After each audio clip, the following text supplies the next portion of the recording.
Hello, ladies and gentlemen, and welcome back to yet another edition of the Dark Lord of Memes podcast. And in like every single episode, your host, with the most, Dark Lord Ainz, is coming to you live with his beautiful, wonderful, just amazing co-host, Albedo. Albedo, how are you doing this morning? Before we get sued, we're just live in here. Everyone else just listens to a recording. Right. It sounds like it's in front of a live studio audience. So this week, ladies and gentlemen, we got a great lineup of topics to discuss. I'm very excited for this week's episode, like I am for every week's episode. But before we kick things off this week, I just want to start off and give a shout out to one of the reviews that we've gotten recently over on Apple Podcasts. So if you haven't already, make sure you head over to Apple Podcasts and subscribe to the Dark Lord of Memes podcast over on Apple Podcasts, and leave us a 5-star review, and let us know what you think of the episodes and what you think of the catalog that we have over there. And also make sure to, support us on the, traditional flagship Facebook page, Dark Lord of Memes podcast over on Facebook. We are approaching 5,000 likes, so go give us a like over there and help us grow even quicker. And as I am talking to you guys, Luna has decided to interrupt me during our opening intro plug spiel by hopping into my lap, so I'm just going to give her a nice couple pets, satiate her for a little bit, because she's, she kind of runs the household and demands loving and attention all the time, so what can you do? So let me just head on over to Apple Podcasts and go to one of our latest reviews on the show, which comes to us this week. Luna, would you knock it off? Which comes to us from Death by DVD, who says, 5-star review, pop culture fun. So the review says, fun show, lots of pop culture, nothing is forced, fun to listen to, look forward to hearing more. So thank you to Death by DVD over on Apple Podcasts for the 5-star review and the kind words. We, Albedo and I both appreciate the, kind words that you left over there. So please make sure to go check us out, subscribe to us over there, and like us on Facebook. So yeah, this week we are going to be starting off by discussing a man who is known as an enigma on the internet and in the world today, and his name is Mr. Elon Musk. Now, if you're unfamiliar with Mr. Elon Musk, Elon is the owner of SpaceX, and he also owns Tesla. And he recently went on the Joe Rogan podcast, which, if you are a podcast listener, chances are you probably heard of Joe Rogan, the Joe Rogan Experience. And he has been on there before. This was his second interview with Joe Rogan. And on there, he discussed his newborn son that he has. Him and Grimes, the singer. I don't know if you're familiar with Grimes. I guess she's like a pop singer, or I don't really know how to describe her music. But yeah, she's like a famous artist, and they just brought a brand new baby boy into the world. His 7th kid. Is it his 7th? Yeah. Wow. I knew he had previous kids, but I didn't know he had 7. Oh yeah, homie has no pull-out game. Well, when you're worth billions of dollars, I mean, what's child support, right? Right. What is that? So yeah, this is his 7th child. Now, there's been a lot of controversy about the name of his son, which I still can't properly pronounce. I did a quick Google search, and hopefully, I listened to the podcast where he was on there with Joe Rogan, where he tried to explain the name. So basically, Grimes came up with the name, and he contributed like one portion of the name, but I guess she came up with it. And let me type in Elon Musk's name. It's a weird name. It's a really weird name. I've never seen anything like it before. It literally just looks like a math equation. Yeah, so it's all out. It's XAEA12, which I think altogether is X, and then I think the AE symbol, I think in the podcast he said it is shorthand for AI, for artificial intelligence. And it's also pronounced, I guess, Ash or Archangel. And then there's a A12 component, which I believe is after like an aircraft that he's fond of. So yeah, so on the podcast, the reason I wanted to bring it up, not really to, first I just want to offer, I guess, congratulations to Elon Musk and Grimes bringing a new baby boy into the world. I would say that the kid's probably going to get picked on for the name, and it's probably going to be hard for teachers to pronounce that name when it comes to roll call in a few years when that kid grows up. But yeah, I mean, I guess aside from that, I mean, it's going to be the son of Elon Musk, so I mean, is he really going to be in like public school? Yeah, he's definitely going to be in like the best private schools money can buy. So I think he'll be fine. But the reason I wanted to bring this topic up, is because in the round 2 with Joe Rogan, on the Joe Rogan Experience, he talked about another company and device that he owns, which is called Neuralink, which I thought was a very fascinating topic. So basically, the gist of Neuralink that I got from the podcast was, it's basically going to be like a brain chip that'll be sewn into the inside of the skull, or like implanted into the inside of the skull, and also there's going to be threads that attach to the brain.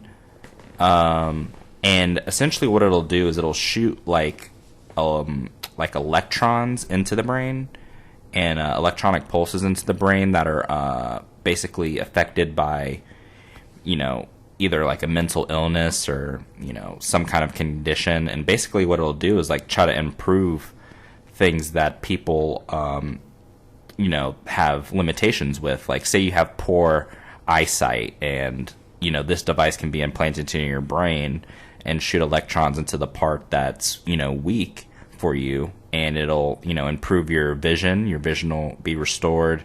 He's saying paraplegics will be able to walk because of this, this new technology that'll be basically implanted into people's brains.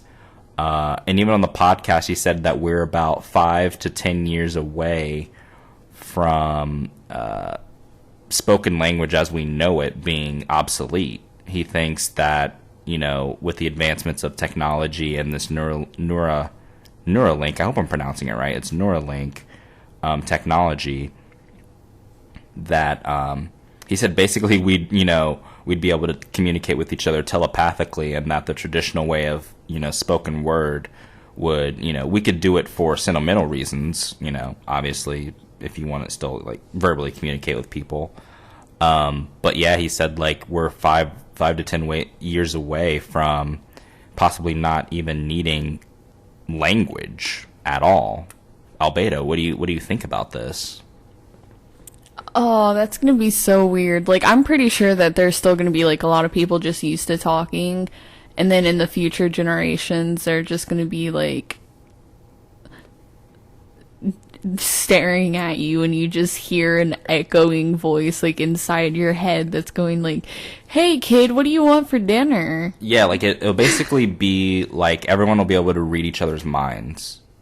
I don't think I want that. Like, I'm already terrified the government's listening to me on my cell phone and stuff. Right. Like, imagine them being able to hear my thoughts. Exactly. Like, I think it poses a lot of positives, this kind of technology. Like, another example that he pointed out was that paraplegics would be able to walk again. Like, that is just insane. Like, it would definitely change people's lives. Sending electronic pulses to dead parts of like the brain and stuff, that'd be very cool. That'd be very, it'll help a lot of people, and you know, possibly be able to help people that have like dementia and Alzheimer's. But if we're able to like speak telepathically, like imagine how far that can go and like what thoughts can be picked up by the government. Because do you know how many times a day I think I want to punch that person in the face? But then another part of me is like, no, that's a bad idea.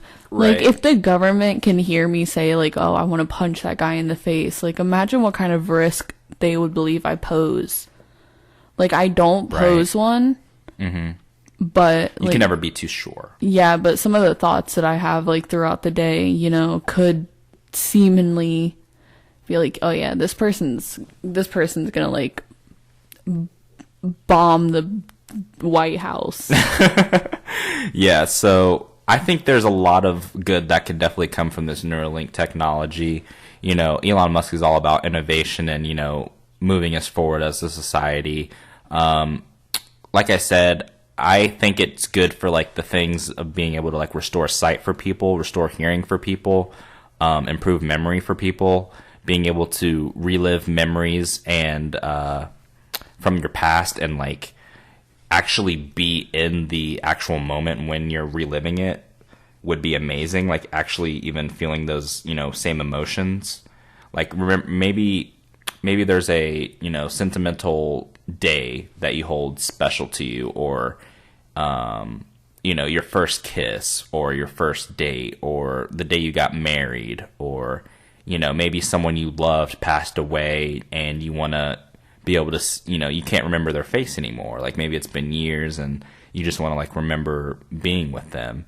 You could be able to do all these things. And he said that he's hoping for human trials to start by the end of 2020. That's the goal, is that he wants to start, you know, implementing these Neuralink chips by the end of 2020 and doing human trials. And I think that's, you know, that's pretty cool. That's pretty exciting for, you know, us as a society, I think. And I do also agree with Albedo's like concerns that it can go too far, because like when it comes to being able to communicate telepathically, I just want to know what kind of, will there be able to be like firewalls that you can put up to where like, okay, I'll be able to communicate with this person like telepathically, but they cannot, you know, access my, you know, inner thoughts or like, you know, things like that. Like there's still like privacy blocks, but you can still communicate. Yeah, like imagine just, you know, trying to order something off Amazon, you put in your credit card information and someone's like listening to you like think about your credit card numbers. Right. And can like listen Social to you Security. read it off and stuff. Like there's so many things that could possibly go wrong. And that is my crippling anxiety, like, speaking, I guess. Right. So, you know, bottom line is, while I do support the potential of Neuralink from Elon Musk, I do worry about, you know, it going potentially too far. And I think it just needs to, it's something that needs to be monitored and followed closely. Like I said, you know, if his predictions are right and, you know, human trials start by the end of 2020, I'll be excited to, you know, see what the results are and if it actually improves people's vision and all the things that he's promising. So I guess it's just something to put on the radar for you listeners at home. If you didn't know about Neuralink already, definitely something to watch out for. I guess the company is already valued at, you know, $100 million. So, you know, there's a lot of money going into this. So it'll be exciting to see what becomes of Neuralink in the future. So that is it for Elon Musk. Is there anything else you wanted to, you know, discuss about Neuralink before we go into our next topic? Or, dude, that'd be like, that's so scary. There's already those translator things that you can put in your ears, so like when you're talking you can understand what the other person's saying, because it'll like automatically translate it. That's insane. Like, I think that's cool, and I think that we should stop at that. Yeah, like we were watching and we were gonna talk about this. We'll probably talk about it more in depth in a future episode, but We just finished recently the new Hulu original series show. Oh, yes. Solar Opposites. I love that show. It was great, by I the way. can't wait for another season. Yeah, I want season 2 like already. Eight episodes was definitely not enough. It needed to be like at least like 12, 13 episodes. Eight episodes of that went by in the blink of an eye. And there's like multiple storylines to follow. I really enjoyed it, but getting back to the original point, basically in Solar Opposites, the premise of that show is, it's a Rick and Morty.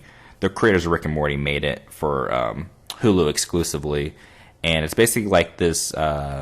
These aliens crash landed on Earth, and like one of the opening credits, he says like, why didn't like all of Earth just get together and come up with one language that everyone can understand? Like, why are all these different languages and stuff? And I was like, I mean, I understand. I think they tried to do that. There was like a universal language that was proposed, I believe, but I think it like was quickly kind of thrown by the wayside. Oh yeah, it was like a mixture of all languages. Yeah, I'm trying to remember what the name of it actually was. I can't remember, but like I know exactly what you're talking about. Yeah, I must Google it and see if it pops up. I know there was a universal language proposed. So basically now the universal language is English. Not saying it's like universal, but it's the most This is widely spoken. yeah, it's the most widely spoken now. It's getting to the point where like the Irish language, for example, is dying off. The Irish language. Like I don't know like the actual terminology for the language that they speak, but I know like I think it's like Celtic or something. Oh, Celtic probably Celtic, right? Yeah, like the Celtic language or something. Mm-hmm. But like the friend that I mentioned the last time, she was talking to me about it like a long time ago, and their signs will be like in English, and like most of the people there speak English, but the ones that speak Celtic wear like a pin that shows like that they speak it, and like she speaks Celtic too, and she speaks English. And so Nice. she would like show me around her town and everything on video chat, and she would like show me the signs that have it, and like So would it have both languages on it? yeah, so it'll have like the bigger one's English, and then the smaller one underneath is Celtic. And she says a lot of the elderly speak Celtic, but a lot of the newer people Speak English. speak English, and they don't understand Celtic. Wow. So I know the language I was thinking about, I think, was Esperanto, which was, it's an actual constructed language. They say it's a language of internationalism, and that's the one I was like thinking of. But now, pretty much English is regarded as the universal language, so you kind of need to know English to pretty much function. Yeah, I mean, you don't need to know it, like depending on where you are, but it's spoken, I think, like 70% of the world right now. Yeah. So, and it's like the official language in 70 countries is English. So that's a pretty big. That's almost like half, I think, of the world. So, Like you have to understand too that a lot of it is probably those European countries and like Oh, yeah. European populated countries. putting it on people, like forcing people to like learn Yeah. it. You know what I mean? So, Like that white man's burden bullshit. yeah, essentially. The English man's burden. Yeah, basically. Spread the word of Christ and literacy. English literacy. Yeah, because we don't want to learn other people's languages. But I would definitely want like one of those like ear devices, like a live Rosetta Stone, where like if someone's talking to me in Spanish, I can automatically understand them. That would be dope. That'd be so cool. It would be. I want to be able to speak like. But I want to be able to like speak back to them. That's the thing. Yeah, I want to be able to like speak Spanish.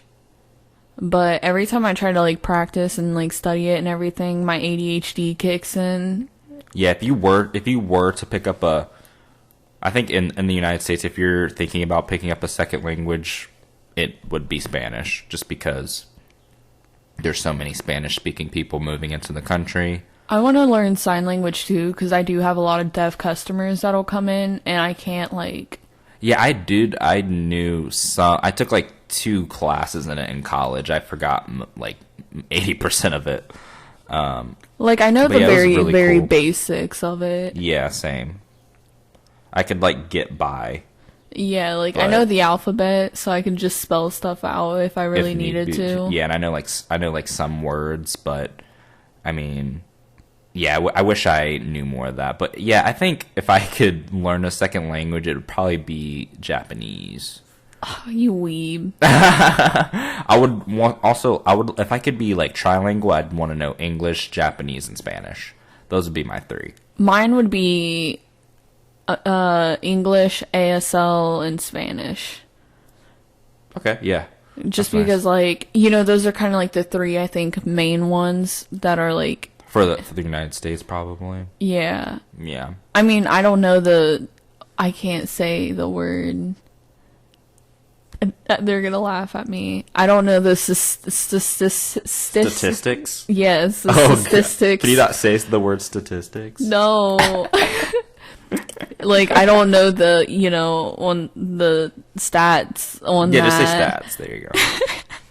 But I think those are like the 3 main ones that I've personally witnessed is ASL, English, and Spanish. Yeah, I think that's fair to say. And like those are 2, like ASL and Spanish are like the 2 main ones that I saw growing up. So, all in all, Neuralink is a great concept. I'm excited to see where it goes, and it's definitely something I'll be on the lookout for sure. So next topic is our show recommendation this week, which we hearkened to it earlier. It was initially going to be Solar Opposites because we really did enjoy that, but it was such a short show. It's only 8 episodes. I really wish there was more. It's really good. You liked it, right? Like, Dude, I loved it. So I good. loved the wall. The storyline within the wall was yes. amazing. dude, the wall storyline is so cool. I'm not going to spoil it. We'll probably talk about it on another episode. Just to give people like the chance to watch it. Yeah, but I highly recommend. If you have Hulu, definitely give it a check. Especially if you like Rick and Morty too. I was not expecting that though. Like, I really wasn't expecting so many storylines within one show. Like, I just thought it was going to be about like alien kids being bullied and Yeah, and it like, took a whole bunch of different turns. like, I thought it'd be like a family of aliens just like in a neighborhood, like, a white suburban neighborhood, Yeah, getting just- bullied and Yeah.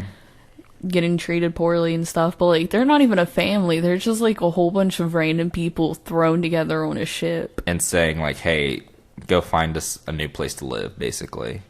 But yeah, I mean, it's a really interesting show. But this week we are going to be talking about 90 Day Fiance, just because like I said, we were going to do Solar Opposites, but I just think there's been so much attention around the TLC series, 90 Day Fiance, that we just had to acknowledge one of the big stories currently taking place on. I guess is it 90 Day Fiance Before the 90 Days? Is that the name of the show with Ed and Rose. Yeah. So So it's before the 90 days. yeah.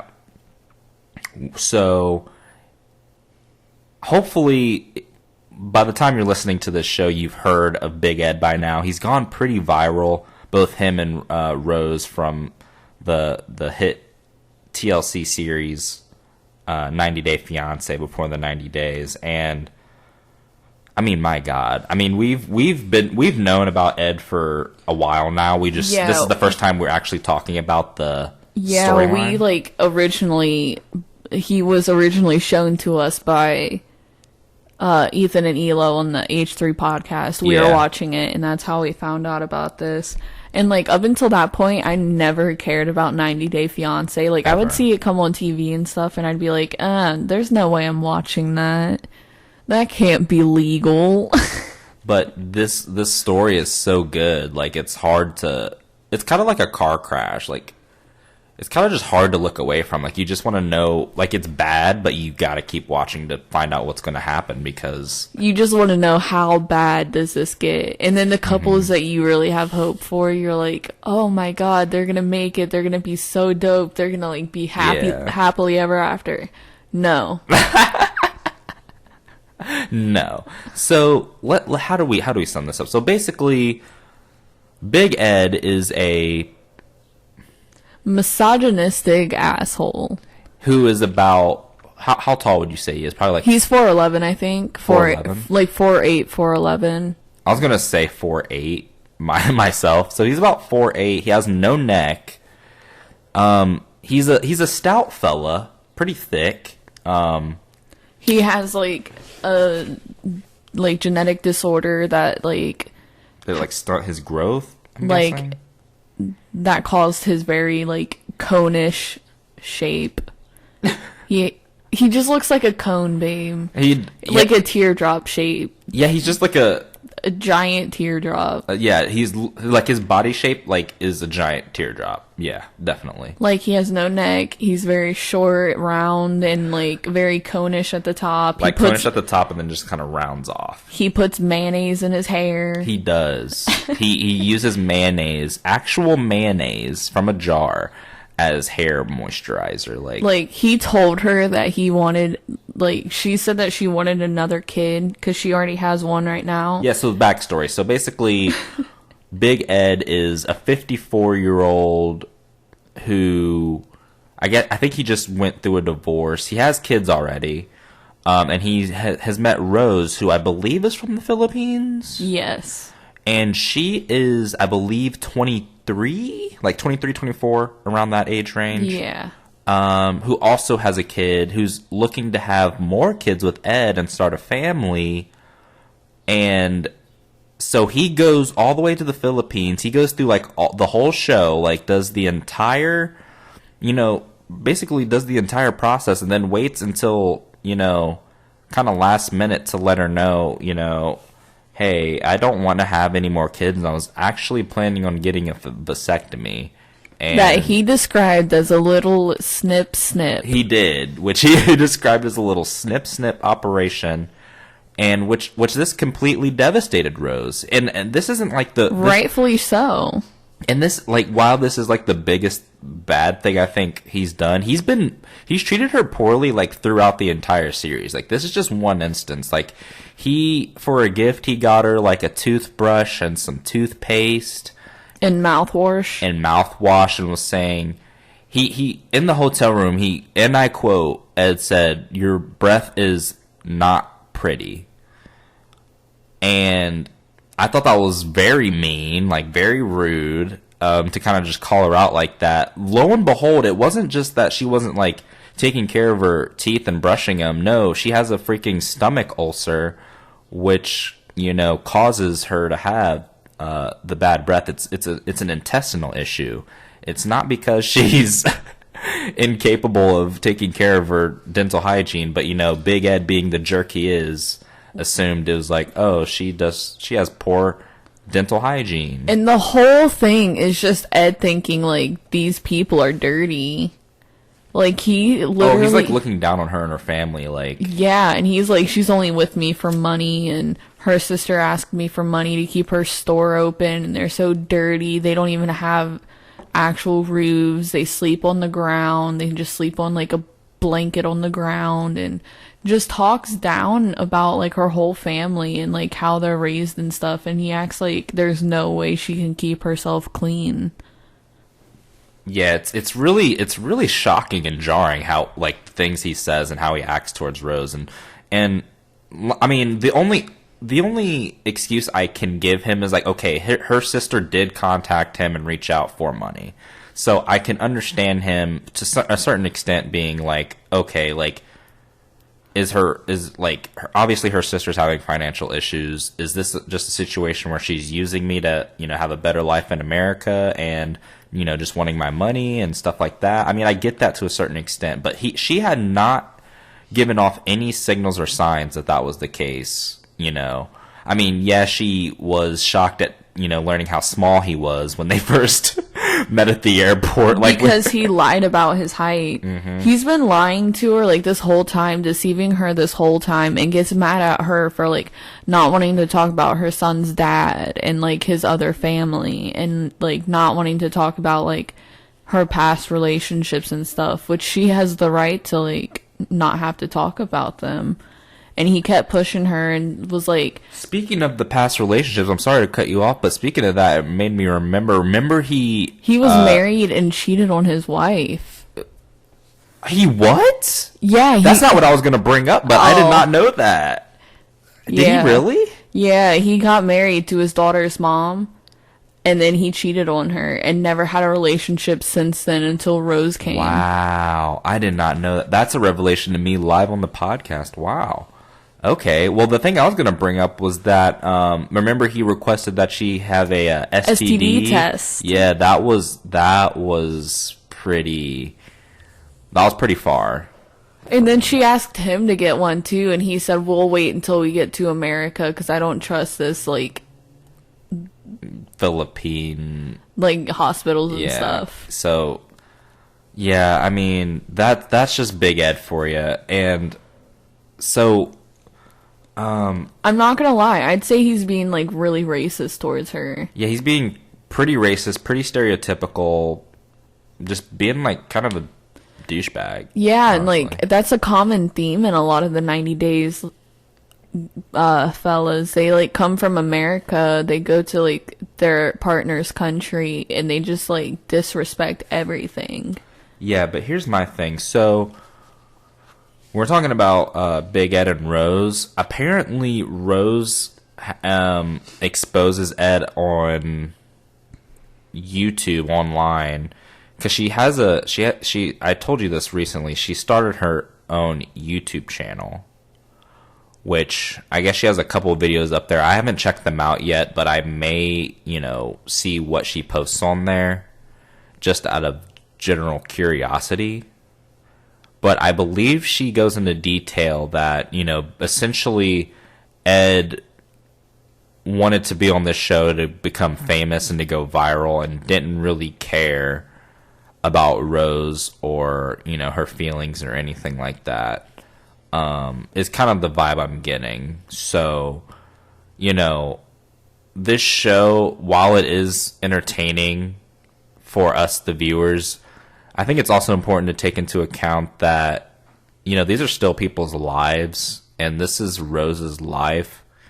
And, I mean, she was, like, willing to completely leave everything she's ever known for Big Ed. And like, she was gonna take her son, like, away from her family and, like, move in with Ed and start a family with him, but he was lying to her from the start. Literally lying to her from the start. It was not... He had no interest, I think, from the start to... Yeah, I think he was just playing along for cameras, trying to get his 15 minutes of fame. And, it ends up crushing this girl's dreams of, I'll be able to, go to America, take my kid to America, take him out of this situation in the Philippines, start a family with, this guy I fell in love with, and, blah, blah, blah, while there was like a 30-year age gap. And then, her dreams kind of just came crashing down. Yeah, it's sad. So it's kind of, I hope she does well. I hope her, YouTube channel blows up. I'm sure she's getting tons of subscribers over there, I would imagine, and views. Will it be sustained? Like, does she have, like, the personality to sustain this I guess, 15 minutes of fame that she has right now from the show? I'm not sure. The show's still kind of viral right now. We've actually started watching season 1 of 90 Day Fiance recently, and I'm excited to see, like, all the relationships, explored on there. Yes. I think it's going to be a very binge-worthy show. It's just such a guilty pleasure show. Yeah, it's such a guilty pleasure show. It's something, You want to punish yourself, like, watch it. Yeah, so, my question, will her YouTube channel sustain itself? I'm not sure. Does she have the charisma and personality? Perhaps.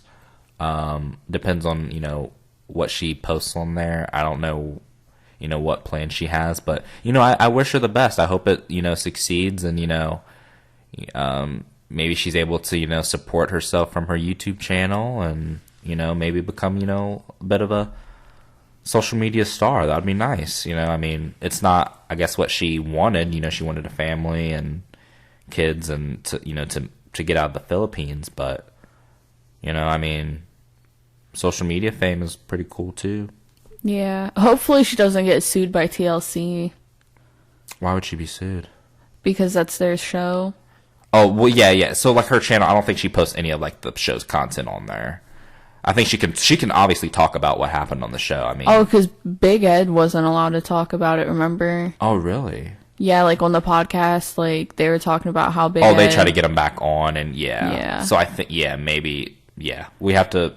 Because, I think that's a good thing to point out, because I think the videos I've seen where she's kind of, like, exposing Ed was kind of, like, on, like, Instagram Live or something like that. Or, something like a live video. I don't think it was like a video that stayed around.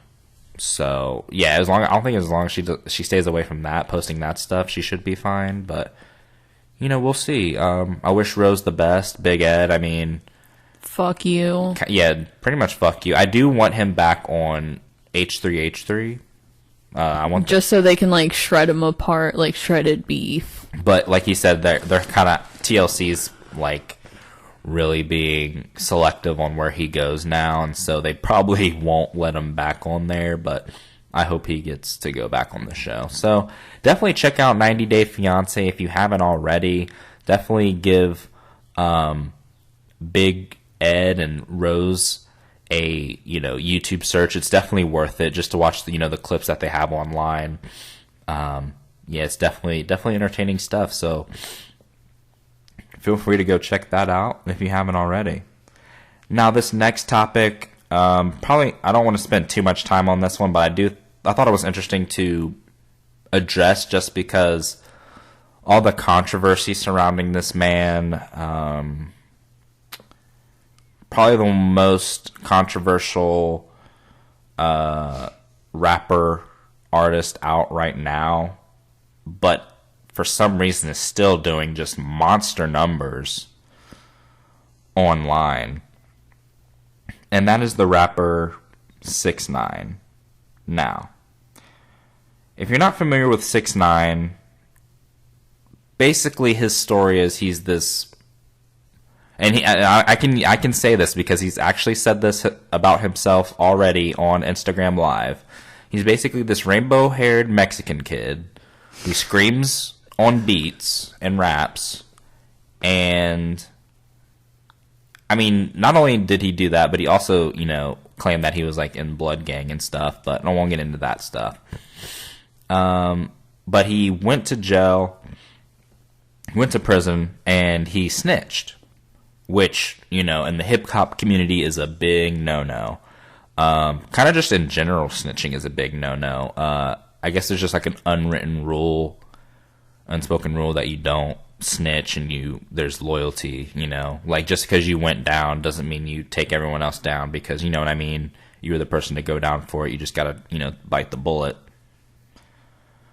6ix9ine had a different outlook on that. However, he felt that his family was being targeted. He was being targeted by people, death threats, things of that nature. He doesn't owe anyone any loyalty. That's basically his that's his point of view. Which, I get, if people comes from my family, I don't really think I owe them loyalty. You know what I mean? Yeah, I think that's everybody. That's definitely a line, once you cross that, there's no really going back. So, yeah, so why am I bringing up 6ix9ine? So, the rapper 6ix9ine, he was released to home confinement due to the coronavirus outbreak, and I believe because he has a compromised immune system, because I think he has like asthma or something like that. I'm not sure.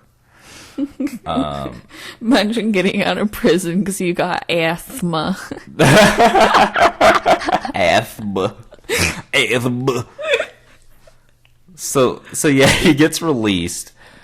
to home confinement to serve out, I guess, the rest of his sentence. He's able to record music videos, and, you know, he's able to, I guess, engage online and social media to sell his, you know, his music. And basically, he came home. He's been doing a lot of flexing since he's got home. He's recently got into a beef with the rapper Meek Mill. Meek Mill basically saying, Meek Mill's no stranger to beefs. He was in a beef with Drake years ago, which has since been squashed. But he's in a beef with 6ix9ine, basically saying that, 6ix9ine needs to apologize for snitching, and he hopes that he apologizes to his fans.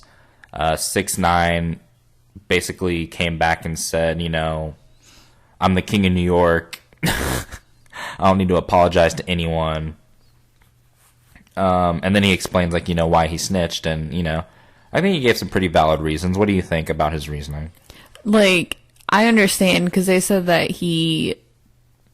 his mom was kidnapped. They were sleeping with his baby mama. They kidnapped and beat him on on live video, but he raped little girls. He kind of deserves that. Allegedly, I suppose. Yeah, everything, it's alleged, there's no... But he, flew 16-year-old girls out into states that would, the age of consent was 16. Mm-hmm. So if he was in a state where it was, the age of consent was 16, he'd fly girls there and would, screw them. That's disgusting. He deserves that shit. And the thing is, and, so you bring things up like that, and it kind of just makes me think, why is he pulling these crazy numbers online? He recently went live on Instagram Live, I believe, to promote his new single called Gooba. Which, I listened to the song. I watched the music video as well. It's an average 6ix9ine song, which is basically saying it's a pretty, subpar regular song. I didn't really like it that much. It's screaming, it's yelling, it's aggressive. I'm not really into that vibe, I'm more into the melodic vibe. He's just kind of screaming, being annoying. Being annoying. In my opinion, this is all just my opinion. There's probably people listening to this that love 6ix9ine, which is cool. If you're into that, I definitely like songs by 6ix9ine. He does have bangers, but this Gooba song was not good. Wasn't it for me?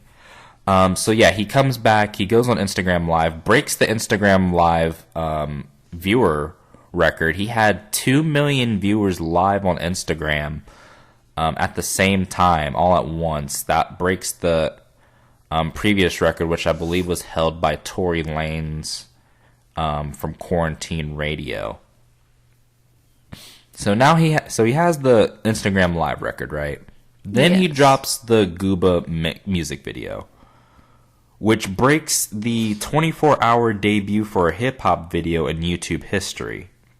So, currently, the video stands at 61 million views already, and it came out Friday, May 8th. We're recording this Sunday, and it's already, doing crazy numbers.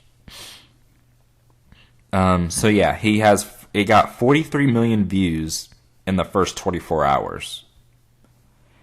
And the previous record was held by Eminem for his MGK diss song Kill Shot in 2018, which had 38.1 million views in 24 hours. So beat that by at least 5 million views. So he has these two crazy records, and it's just why and how? I gotta know. Is there something I'm missing here?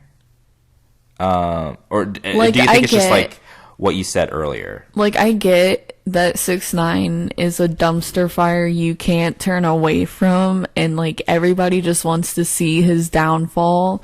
But yeah, don't give him these achievements, dude. Like, he does not deserve them. These are just like two crazy records he just broke, like back to back. And I just thought it was like, not only, I guess, impressive, but just like shocking. Like, I cannot believe this kid has got the juice like this, where people just want to see him. He's basically created this persona where he said, I'm going to do anything and everything to become the most like controversial, most viewed, most polarizing, person alive, and it's like working. The crazy hair, the tattoos, the jewelry. I guess he just bought he recently just bought a new chain. It's like a giant shark. It looks like the giant shark from Shark Tale, if you're familiar with that movie. I love Shark Tale. Have you seen Shark Tale? Yes. With Will Smith, Angelina Yes. Jolie. Yeah, great movie. Love it. Classic. We'll have to watch it sometime. That's neither here nor there. But he basically got that big shark on there into a chain that cost, he said, $1 million. It's huge. Like, it's bust down. Like, it's iced out. I will say that. So he's like basically just enjoying the fruits of his labor, and I mean, I guess more power to him. I mean, whatever he's doing is working. I did read recently he had to be relocated though, because where he was staying was leaked, I believe, to people that are after him, and the feds had to relocate him to another house. So, excuse me. So, Rest in pepperonis to that fella. I mean, he just got out and like his address is already leaked, so that's probably not good for the future. Hopefully, maybe they buff up security or something, but I don't know. Well, is there anything else you want to say about 6ix9ine, or are we done with 6ix9ine? 6ix9ine is a trash human being. That doesn't deserve the attention he's getting, but it's crazy that he's getting it. So I mean, whatever. Good for him, I guess. That's the best thing I can say. Is good for him, I guess. So lastly, so the last topic we're going to be getting into is a prediction for tonight's WWE Money in the Bank pay-per-view, which I'm very excited for. They're introducing a very interesting concept this year. First time ever. This is going to be like brand spanking new. I'm excited to see how they pull this off. And I'm also going to be giving a brief recap of last night's UFC 249 event, which I thought was a fantastic show. From top to, well, not from top to bottom, I guess, but I really just watched the main card. So around 10 p.m. to I think around 1 a.m. is how long it went. Watched the main card. The main card was tremendous. Shout out to Calvin Hatter and his fight. He had a great knockout. 2 vicious elbows, man. I believe he knocked out Jeremy Stevens. That was a really good fight. That shook me. Also want to give a big shout out to Francis Ngannou, who was the monster Terminator, who got a 20-second knockout in the first round. I mean, that guy, he is just a freak of nature. He is scary. So yeah, definitely gonna be his next fight. Definitely should be a title fight. Like he doesn't like Dana White. Don't put him with anyone else. This is a dangerous man. Just give him the belt. He's scary. He is a war machine. And I also want to give some recognition to the I believe Tony Ferguson and Justin. I can't pronounce his last name, but that was a really good fight for the interim championship. And Justin won the fight. Tony Ferguson took a hell of a beating. I mean, I've never seen a guy take that much punishment and still be standing. He's probably got residual brain damage. I'm not gonna lie, that like his face was a mess. So yeah, 240. I've been having bad luck with UFC events recently. The last 2 ones I bought were not very good. I bought the McGregor Donald Cerrone fight because I was looking for a 5-round, more than a 1-round knockout. You know what I mean? I was looking for some more action. That one ended very quickly, and then I bought the Stylebender pay-per-view. What's his name? Israel Adesanya, I think is his last name. And that main event was trash. That was the worst main event I think I've ever seen in recent memory. And he's one of my favorite fighters, and I was very disappointed in him. So yeah, that was disappointing. So 249 was very good. A lot of action. Everyone was looking to knock each other out. There was a lot of blood, a lot of violence. It was a great watch. I was texting my buddy. We had our friend come over and watch it with us yesterday, and we were texting a little bit this morning, and he said he wanted to watch it again because like the violence that we saw, it was just like, it was crazy, the amount of punishment. Like, what were you thinking, like, watching the stuff? Like, how is it affecting you? You saw a couple of the fights.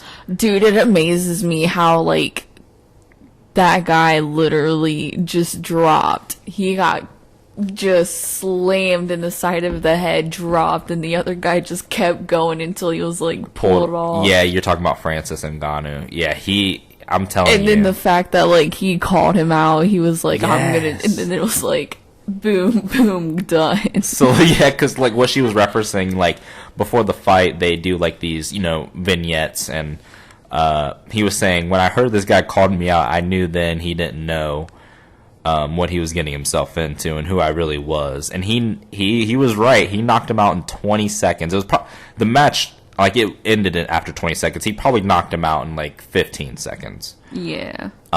It was just devastating. So I really enjoyed 249. All of us that watched it, we had a great time watching that last night.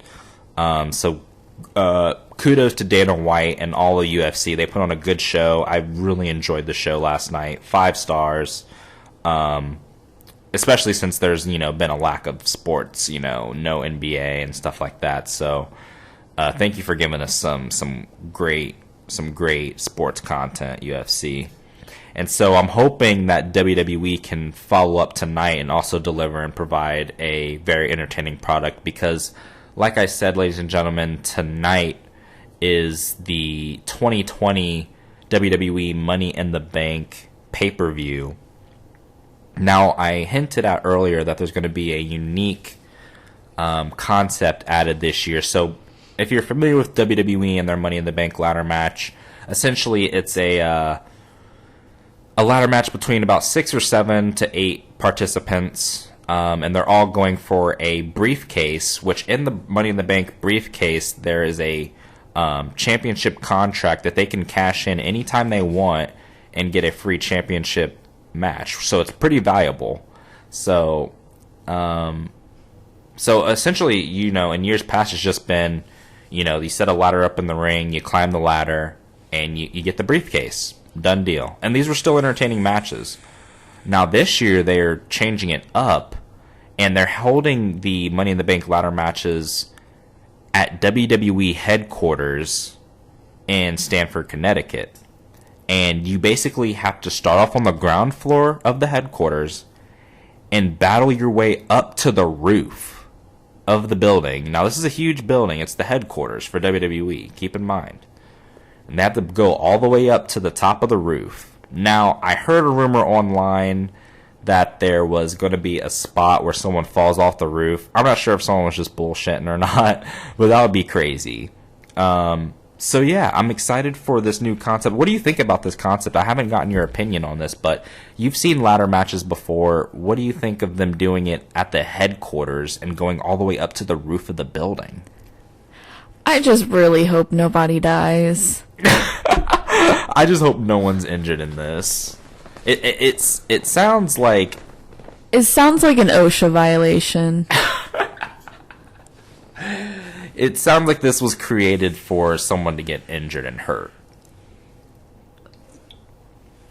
But I'm hoping to be very entertained. So let me just go through the card real quick. We're just going to give our quick predictions on who we think is going to win the matches tonight. So Let's start off at the bottom of the card. So the first match, I guess, is going to be the Intercontinental Championship, Sami Zayn versus Drew Gulak. I'm just going to say Sami Zayn's going to retain since he's the champion. I don't really know Drew Gulak that much. And I'm going to be honest, I don't really watch the week-to-week product anymore. I actually watch AEW before I watch WWE. I watched AEW this week, and they put on a good episode. But yeah, I'll go with, Sami Zayn retains. What do you think?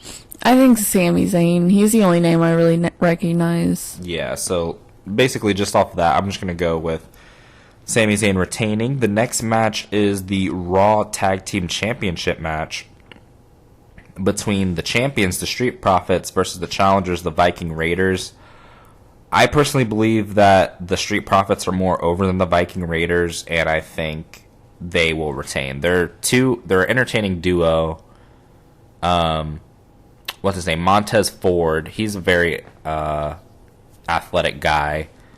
I think the other guy's name is something Dawkins, Brian Dawkins, maybe.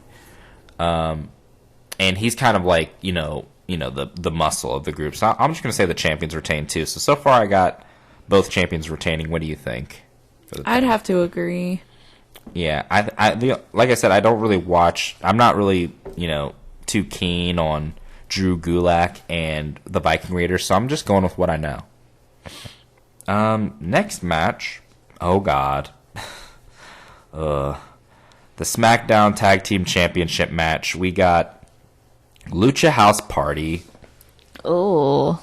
Versus The Miz and John Morrison versus the Forgotten Sons, which is some new faction that they just called up from NXT. I haven't seen these guys in action yet, so don't know. Versus the champions, The New Day. Anybody but The New Day. Right. So,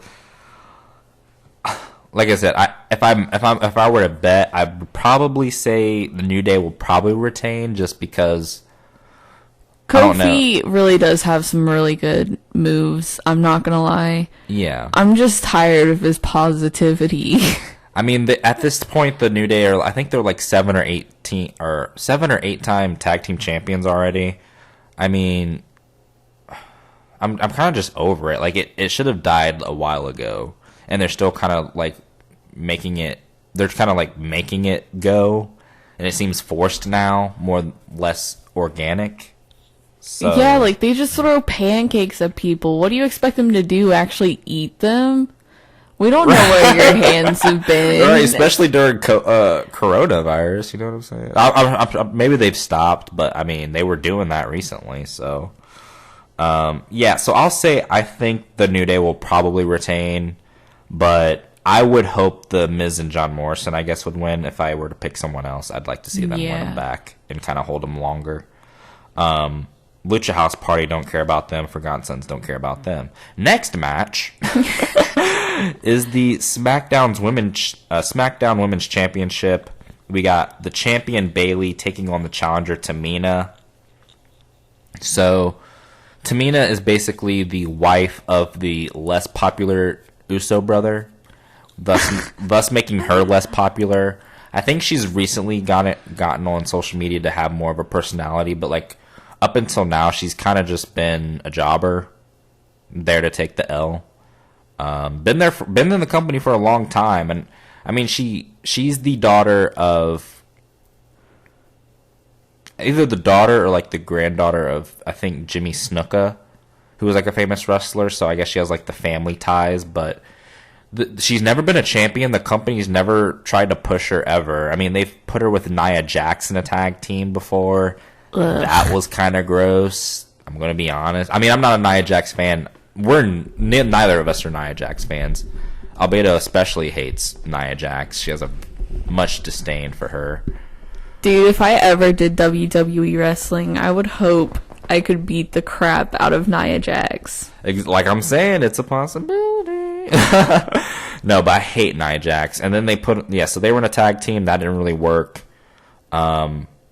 I mean, they've never shown that they've had enough faith in Tamina to give her the championship. So I think Bayley's probably going to retain. would it be cool for them, I guess, to like swerve us randomly? I guess, but no one really cares. So I'm gonna just go with Bailey, even though I hate our new heel persona. Anyways, what do you think? Yeah, I guess I'll have to agree with you and go with Karen. Yeah, she is. Should we just call her Karen from now on? Yeah, Bailey's just a Karen. She's not Bailey anymore. Bailey is Bailey when she's a babyface. When she's a heel, she's Karen. Bailey is dead. It is Karen's time to shine. She literally like went overboard. Like, she's Karen now. That's a good way to put it. You're right. I mean, I guess it's good because like she's acting more her age or looks more her age, because like before she just looked like a teenage girl, like threw up. Yeah, I understand. Like, she was kind of like an older woman trying to portray like a younger, I guess, character. Yeah. So it's kind of weird. So I get it. But at the same time, come on, man, Karen. But I think she'll retain. I don't think it'll be too long of a match. Probably give them 5 minutes to do what they got to do and get out of there. Yeah. The next match, I like how we just buried that completely. The next match, the Universal Championship match, we got Bray Wyatt, the Fiend, taking on Braun Strowman, the champion. Now, we know recently Braun Strowman beat Goldberg, which I was excited about. Wait. Oops. Oh, dang, she just let it slip. So I guess we'll just call him Oldberg, since that's what you deemed appropriate to call him. I didn't say it, ladies. You heard it. It was her. She said Oldberg. While I do agree, I think he's like 53. He needs to retire. I hope he's done. I hope that was his last match. I mean, like, Edge is the only one that is like allowed to like come back. Yeah, and I don't think Edge is that. So I think Edge is probably like in his mid to late 40s at the most. That's still pretty old. Yeah, for a wrestler, it is pretty old. Let me look up his age, actually, because I'm kind of curious. He's 46, yeah, so Edge is 46, which is, I mean, there's, AJ Styles is pretty good, and I think he's like 44. He's still pretty athletic for, how old he is. And Edge came back, and he put in work in the gym, though. Like, he's in the best shape he's ever been in. Yeah. Like, he's shredded, got abs and everything. But Goldberg, let's look up Goldberg's age. I believe he's like in his 50s. 53, I was right. Right on the head. So he's 53. Dude. He needs to be done. Like, I was raised by my grandparents, and like I've always seen like frail 53-year-old people. Right. Just frail and like hunched over. And now, obviously Goldberg's an exception. But... yeah, like Goldberg is like peak condition for an old person. Right, but he's still old. That's the thing. Yeah, he can't hang. Yeah. For like a long amount of time, which he's never been like billed to be like a guy to go, have a 40-minute classic like Shawn Michaels, but still, I mean, yeah. Come on. But so yeah, this match is kind of interesting. Like I was saying, I was excited that they actually let Braun Strowman beat Goldberg for the Universal title. Since he won the title, though, everyone's been basically burying Braun Strowman, saying, he's just a transitional champion, so that the Fiend can win it back tonight. Which I'm kind of in that camp as well. I think if this were like a year or two ago, they probably would have kept it on Braun, maybe, because he was hotter. Like he was pretty hot when he had his feud with Roman Reigns a couple years ago. But since then, they've kind of cooled him off and haven't really been pushing him as much. So they're probably going to drop it to the Fiend, I would suspect. But there's and then probably have him keep it until whenever Roman Reigns comes back, which I don't know. I think what I've been hearing is that Vince McMahon is mad at Roman Reigns for taking off for this whole coronavirus thing because, Roman Reigns is a big part of what WWE is trying to do right now. They're trying to build the company around him. They're trying to make him the next John Cena. And it's kind of hard to do that when you're not there. Now, I do understand with his medical condition, because he does have cancer. Like, it's been in remission. It's in remission now, I believe, but he's dealing with that. So, I do understand for his safety why he doesn't want to, come back, I guess, and chance his health, and staying with his family. And then on the other hand, I understand the business side of Vince saying, I mean, we're trying to make you our flagship of our show, and if we can't do that, we might go out of business. Like, we're trying to build this company. I've been trying to push. It's well documented how much they've been trying to push Roman Reigns, babe. I mean, they've made him beat everybody. He's been a top talent. They're trying to make him like The Rock or Hulk Hogan, John Cena. They're making him that guy, and when he's not there, what do? You gotta do something. I don't know. So they'll probably just give it to the Fiend, have him be a crazy monster and dominate people, and maybe when Roman Reigns comes back, maybe. But who knows when this coronavirus thing is gonna clear up? Yeah. To be honest, I mean, who knows how long Roman will be off the show? So. But yeah, I do think they'll probably put the title back on the Fiend. What do you think? I agree. Probably just give it back to the Fiend. Yeah. Like, I think he's like the only thing that's hot right now. He really is. Like, without Roman there, he's gonna have to carry the company for I think a minute. I would say, just because he's coming off of that awesome Funhouse, or what was it? Firefly Funhouse match with John Cena. That was really well received. I enjoyed it a lot, and the whole character, people love it online, and Yeah, I like it. I think it's definitely different. He's definitely putting a lot of time and effort. I'm a big Bray Wyatt fan and Fiend fan. He puts a lot of time and effort into the character that he's built. Yeah. So I can appreciate that. He cares about his craft, basically. So, I think he'll win the title back tonight and have a lengthy reign, and then maybe when Roman Reigns comes back, they'll clash, and Roman can get, they'll probably put it on Roman, and Roman will be carrying the company going forward. Yeah. The next match is the WWE Championship match. Drew McIntyre, the champion, versus Seth Rollins. Oh, dude, but if they end up doing that, then the Fiend and Roman Reigns might end up becoming, like, rivals. Yeah, that's what I'm hoping.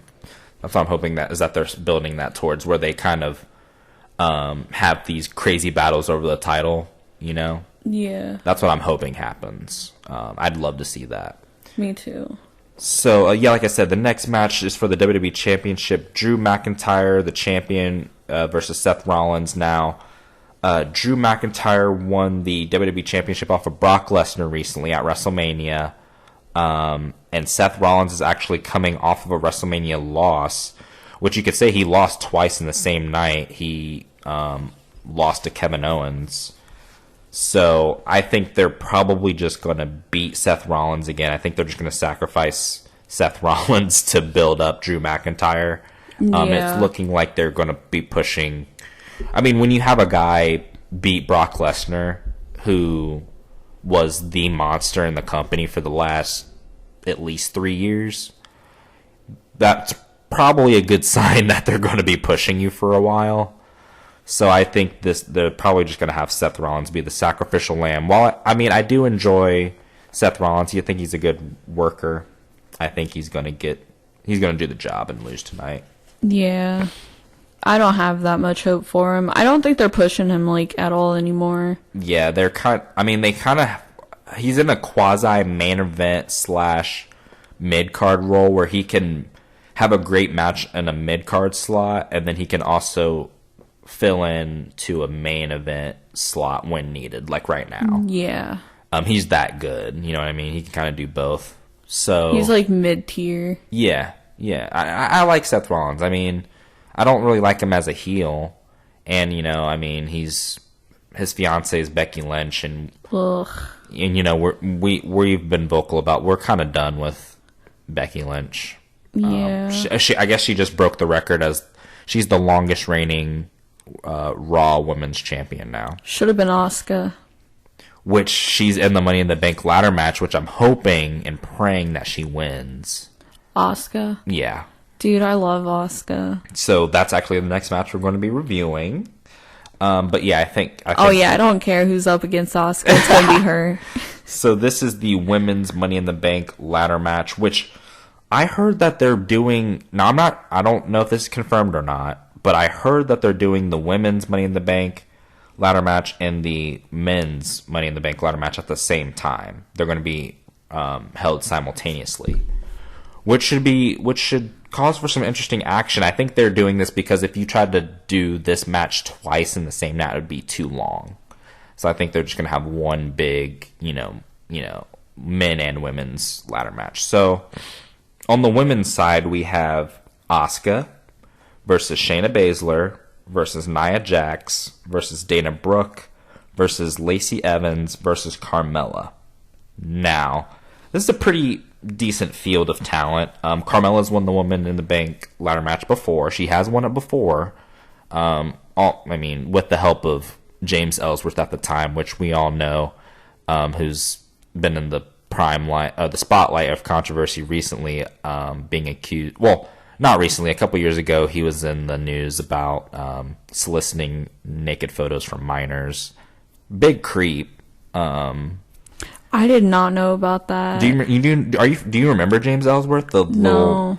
Google him real quick. Pull him up on your phone. I want you to see him.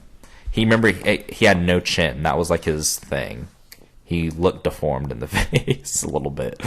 James what? James Ellsworth. He was in the WWE for a cup of coffee for I think probably a couple years, and he was saddled up with Carmella for a little bit. Oh no! And so I'm pretty sure he was accused of asking for nudes from minors. Oh yeah, James Ellsworth sending nudes. Nude photos to underage girl. Yeah, did it pop up right away?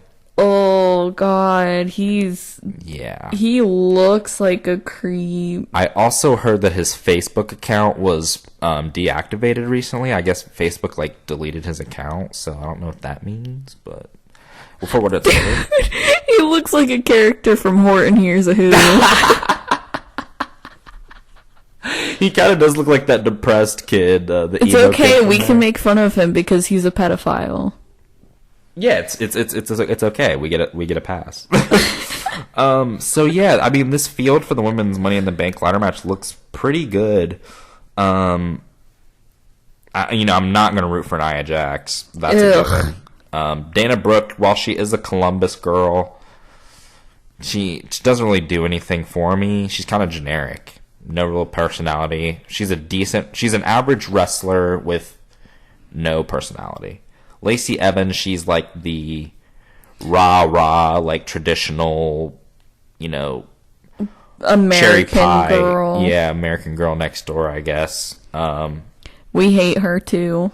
I think the two superstars that stand out for me are Asuka and Shayna Baszler.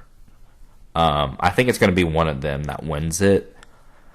To be honest, if I'm being honest, babe, and I don't want you to take this the wrong way, I think they're probably going to give it to Shayna Baszler. That's just that's what I think. I will be rooting for Asuka during the match. Let me just say that. Yeah, now. I get where you're coming from. I understand. Yeah. But it's I hope Asuka wins, but the chance that they'd actually hand her a win. Right. They obviously don't know their talent, She was such a dominant force years ago. She was undefeated in NXT for I think 2.5 years as the champion, and I just wish they would give that back to her. She's deserving of it. I just feel she needs to be the killer that no one can beat. Yes.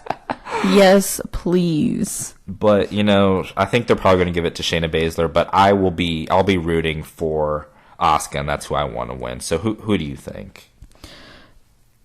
I hope for Asuka. You hope for Asuka? That's the only thing I'm keeping in the air right now. All right, that's fair. So we'll both be rooting for Asuka. We hope she does a great job. Hopefully she gets the unexpected win, hopefully. And in the men's Money in the Bank ladder match, we got Daniel Bryan versus who's a babyface again. By the way, he's not a heel anymore. Daniel Bryan's not a heel anymore. Yeah, he wasn't. I wasn't really buying him as a heel, to be honest. I watch his Total Bella's reality show, and he's such a good guy. I couldn't buy it. I couldn't really buy him being a bad guy. So I'm glad they turned him back babyface. I think he's a better babyface, in my opinion. I like me some heel Daniel Bryan. So we got babyface Daniel Bryan. So we have babyface Daniel Bryan versus Aleister Black versus Rey Mysterio versus King Corbin versus Otis versus AJ Styles. Oh yeah, is he still like a vegan now? Who? Daniel Bryan. Yeah, like I think in real life he is. Ah, okay. IRL. So on the men's side, I mean with Otis, the only thing really going with him is he's in this weird storyline with Mandy Rose that they're like he's this beast and she's the beauty, and I guess they're in love or whatever. And I guess they ended up they split up Mandy Rose and her partner Sonya Deville, who was like a former I guess she's like the first openly gay super active female superstar on the roster. And they split up their group.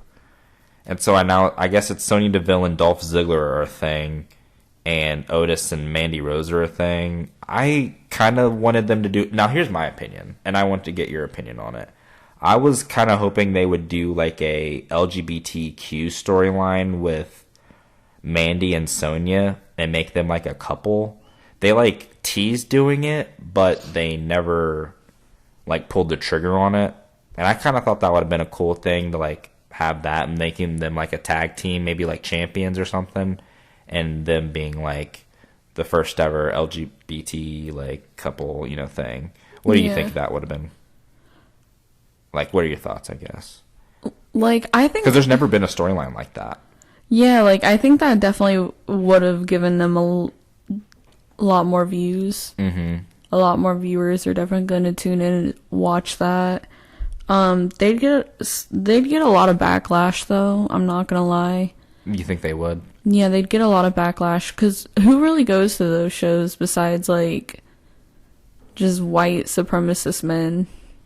Like the live wrestling shows? Yeah. I mean, it's really turned into like a family event too. Like a lot of kids go to, and I think probably a lot of parents would be like, I don't want my kids to see that. Yeah, I think a lot of them probably. I as a bisexual woman would love to be able to see like more that openness. Representation. Yeah, that's what I want. Like I'm saying, like they should be able to like represent that more, and I feel like they're kind of shying away from it for whatever reason. But are they both like into women, or is it just Sonya? I believe it's just Sonya. I think Mandy Rose is actually already married in real life too. Okay, then I can see why they're not going to push that storyline. Yeah, because it wouldn't be real. Genuine. Yeah, and plus that'd be just like a Republican field day. Like, oh, they're pushing homosexuality onto straight women. Yeah, I understand that. So yeah, I guess I understand, but I thought it would have been kind of cool, and I thought with Sonya being like the only gay superstar on the roster, that'd be kind of cool. But yeah, I understand why they did that. So that's kind of Otis's deal. AJ Styles, he's coming off of a WrestleMania loss to The Undertaker in that awesome Boneyard match. That was pretty entertaining. And then King Corbin's coming off of... Wait, what did he do at WrestleMania? I don't even remember. I think he fought Aleister Black. See, I don't really care about King Corbin. I know he was basically humiliated by Roman Reigns, and that was it. Rey Mysterio, he's too old to be considered to win this. My pick is Aleister Black, personally. And, yeah, what do you think? Yeah. Wait, I didn't even know Rey Mysterio still wrestled. Yeah, so he kind of just picks his spots. I guess he's like full time on the roster, but yeah, he's active, and he was in like the storyline with his son and Brock Lesnar recently. But yeah, I'm gonna go with Aleister Black. So I just want to see how this ladder match looks and how it works. Yeah, and if it'll be entertaining. Yeah, I'll have to go with Aleister Black too. Yeah, I just think he's probably the right guy to push in that match. Yeah, I think that match is like very all over the place for the men's side. Like, it's a lot of different, like, it's like, yeah, like you said, they're like all over the place. Like, you got like an AJ Styles or Rey Mysterio, then you got like an Otis and a King Corbin. It's like, what? Like, It's like they're just throwing a whole bunch of random wrestlers together. like, I wouldn't picture Otis being like a top contender for a Money in the Bank. Yeah, like they're just throwing together like the bottom of the barrel wrestlers. Yeah, like they're kind of just sprinkling in like jobbers with like some top talent, it seems. Yeah. So, well, I mean, we'll see how it goes. I don't have like high expectations. I'm not having crazy expectations. I'm interested.